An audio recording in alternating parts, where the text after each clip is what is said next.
Hello, all. Are we here? Hello, all. Let's check YouTube here, see if we're rolling, see if we're audible. Go over to my thing here. We're going to be reading a little poetry tonight. It's not going to be too long of a stream. Make sure I'm on. Go over to my channel.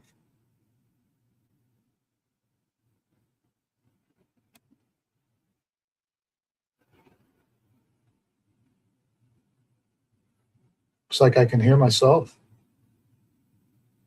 Welcome, everyone.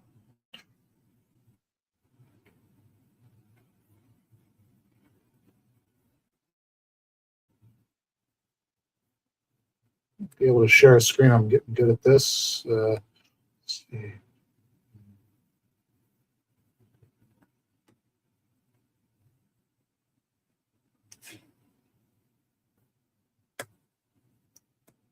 All right. I don't know if you can see that, but looks like I'm on a website called catholiclibrary.org. We have many hymns from St. Ephrem the Syrian. Now I've got his complete hymns on. Let me move this.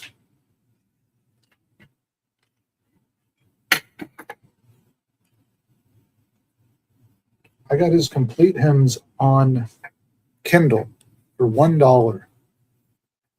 And I was just looking at this website, and it looks like it's the same translation. These are the Nisabine hymns.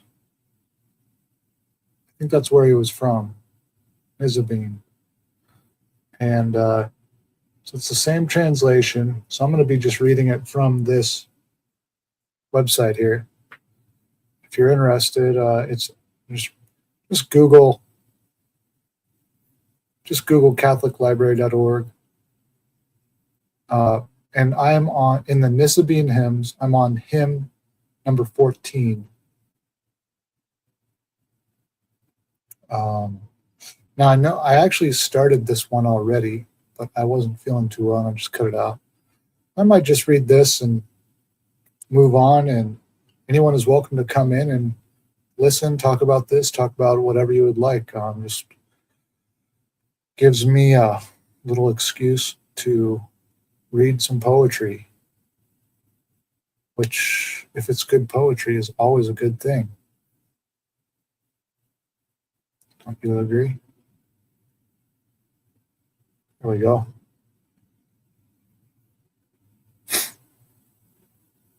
So this is Ephrem the Syrian, Nisabine hymns, number 14. Now this one here, I've read it before, or most of it, and I admit it's tough to follow, but there's a lot going on. I would like to hear your point of view. If you'd like to come in, or if you have any comments, if you know about Ephrem the Syrian, it'd be awesome to hear from you.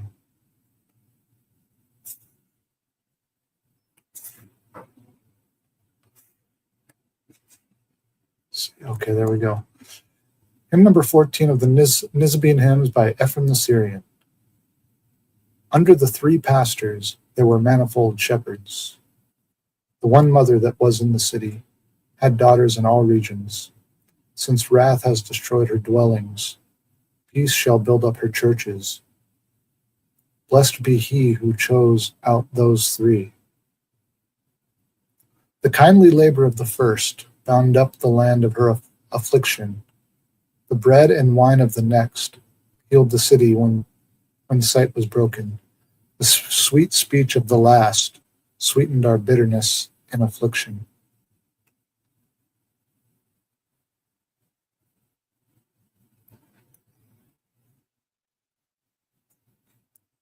The first tilled the land with his labor. He rooted out of her the briars and thorns. The next fenced her round about. He made a hedge for her of them that were saved. The last opened the garner of his Lord, and sowed in her the words of her Lord. The first priest, by means of a fast, closed up the doors of men's mouth. The second priest, for the captives, opened up the mouths of the purse. The last pierced through the ears, and fastened them in the ornament of life. Aaron stripped off from the ears the earrings and made a calf.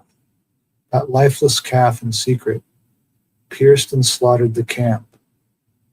Those who had fashioned his horns, he ripped them up with his horns.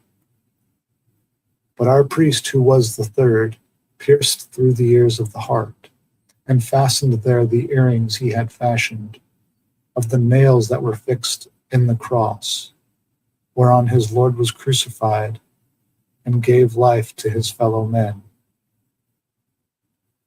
A son unto death the fire brought forth. You can see it. Death feeds upon all bodies. The son of death who surpassed death, upon the souls of men he fed. The calf forsook his provender, for men's minds were the food for him. To the first tree, that which killed, to it grace brought forth the son. O cross offspring of the tree, that didst fight against thy sire. The tree was the fount of death, the cross was the fount of life. The son that was born to death, all mouths were opened to curse him. He devoured bodies and souls, and multiplied the disgrace of his father. But the cross caused to pass away the rebuke of its father, that first tree. The two sons were even as were the two mothers that bare them. The calf which the fire brought forth, the fire consumed in the midst of the people. The cross, the offspring of grace, divided good gifts to all creation.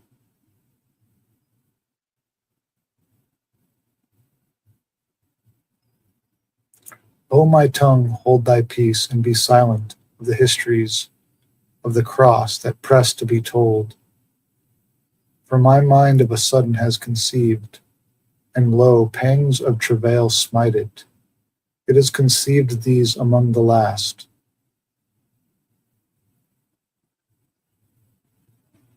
And they strive to become the firstborn. The babes struggled in the womb, the elder made haste to come forth. The younger, desiring the birthright, laid his hands upon his heel. That which he obtained not by birth, he obtained by the mess of pottage. After like sort these later histories, lo, they make light of the former ones, that themselves may come forth and take the birthright. Let us bring forth the history of our fathers. For lo, the histories of the cross are the firstborn of all creatures. For if that which has no beginning is the first of all created things, its histories are also the firstborn, for they are elder than all creatures. Let the histories of thee, O my Lord, yield place, that we may tell of thy ministers. The first in degree of doctrine, his eloquence was like as was his degree. The next, who was second in degree, his interpretation mounted to the height of his degree. The last, who was third in degree, his eloquence was great as he was. The first in his simple words gave milk unto his infants. The next, in his plain sayings, gave victual to his children. The third, in his perfect sayings, gave meat to his that were of perfect age. She too, the daughter of instruction, mounted from degree to degree, along with her teachers and fathers. A young child she was with the first, a simple maid was she with the next. She came to perfect age in the third. The first, dealing with her as a child, loved her and taught her to fear. The next, as with a damsel, rebuked her and made her glad. The third, as with one fully instructed, was to her a solace of pleasantness. Even the Most High, with the daughter of Jacob, gave blandishment and the rod to her childhood, and in her forwardness and full age gave part in the sword and the law, and according to her discipline and instruction he came to her in mildness and pleasantness. The first that began the flock, his bosom bare her infancy. The next of some glad countenance, cheered with song and made glad her childhood. The last grave of countenance, lo, he guards her chastity in her youth. The first priest who begat her gave milk to her infancy.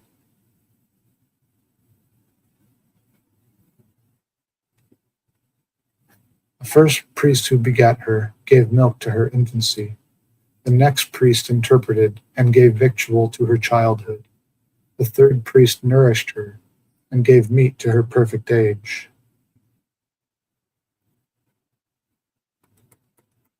The wealthy father who was first laid up treasures for her childhood, the next for her maturity, multiplied provision for her journey, the third the goodly olive tree, multiplied oil in her vessels. When she comes before him who is rich, she will show the treasure of the first. When she comes before the Savior, she will show the saved ones of the next. When she goes forth to meet the bridegroom, she will show the oil of her lamps. Before him who rewards the weary toil worn, she will offer the labor of the first. Before him who loves cheerful givers, she will show the almsgiving of the next. Before him who judges doctrines, she will offer the discourse of the last. And I, the sinner who have striven to be the disciple of these three, when they shall see him of the third day, that he has closed the door of his chamber, may these three pray him for me, that he keep the door open a little while for me. May the sinner press into and enter, rejoicing and fearing to behold. May the 3 masters call in, the one disciple in their grace. May he gather up under the table the crumbs that are full of life.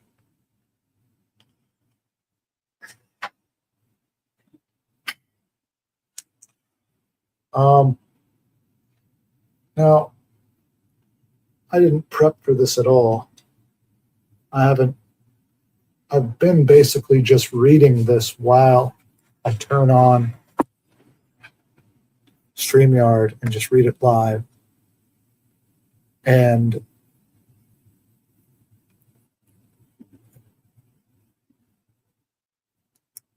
so obviously this is not the simplest poetry to read and understand, especially when I'm trying to watch StreamYard, I'm trying to look at YouTube, and I'm kind of thinking about the technology that I'm working with here. It's tough to give it my full attention. But these Nicene hymns, this is hymn 14. I've read the 13 before it. I might read this one again because it is so rich. I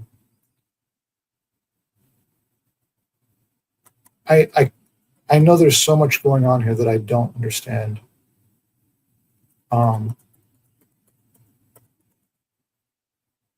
There was one that I'm looking for. one verse here. Yeah, this one.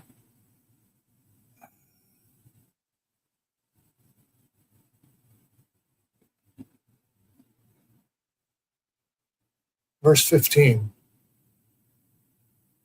The first, we'll start in 14. For if that which has no beginning is the first of all created things, its histories are also the firstborn, for they are elder than all creatures. Let the histories of thee, O my Lord, yield place, that we may tell of thy ministers. And 15, the first degree of doctrine. His eloquence was like as was his degree. The next, who was second in degree, his interpretation mounted to the height of his degree. The last, who was third in degree, his eloquence was as great as he was.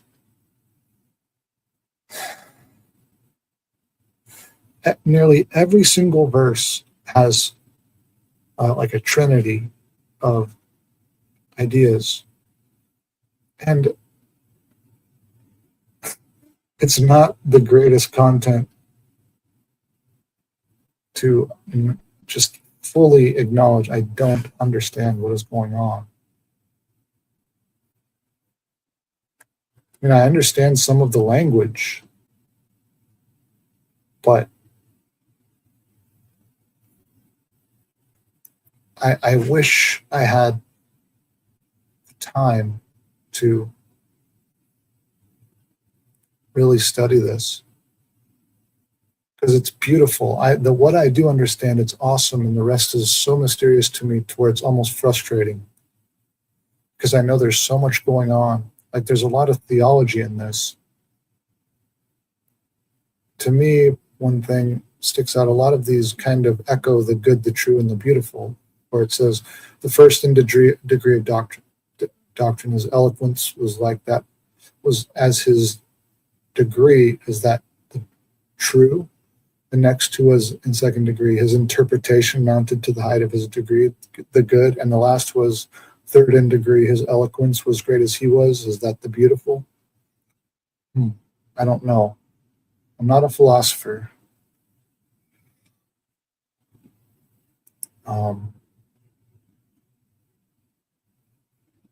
Let's see if we can find an interpretation of this.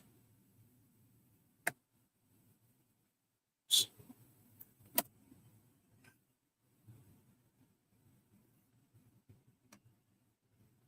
says, okay, Copilot search. A rich symbolic meditation on human bondage, freedom, and the true city of the soul. It continues the alphabetic acrostic form and builds on the theme of the previous hymn, urging faithful to recognize their captivity in this world, to long for heavenly Jerusalem.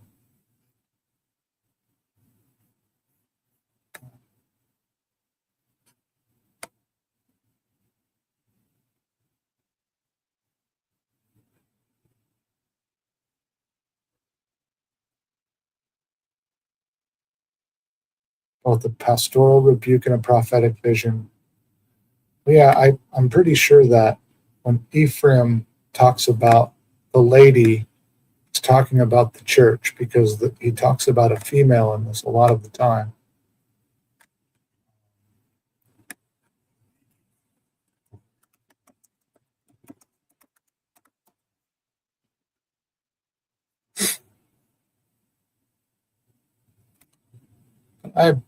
I really wish I had time to just sit in these poems and take them in, because there's so much going on, and doesn't look like we've had any viewers. I quit Twitter, and I used to post to Twitter, and then I would get more viewers, sometimes participants, but it's not happening. So I just wanted to go through and read something. And if anybody watches, I hope you enjoy it. Anybody has any insight into the interpretation of this, be great. I don't know. Maybe there isn't some secret thread. It says it's alphabetical, so maybe it's acrostic.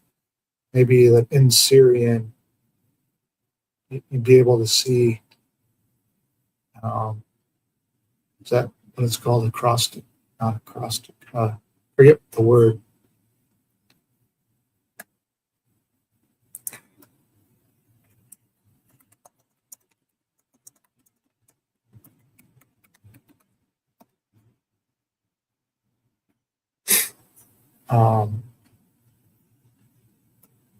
I want to say there's some like secret thing going on in here. Maybe there's not. Anyhow, I enjoyed reading it, and I hope everyone has a wonderful evening.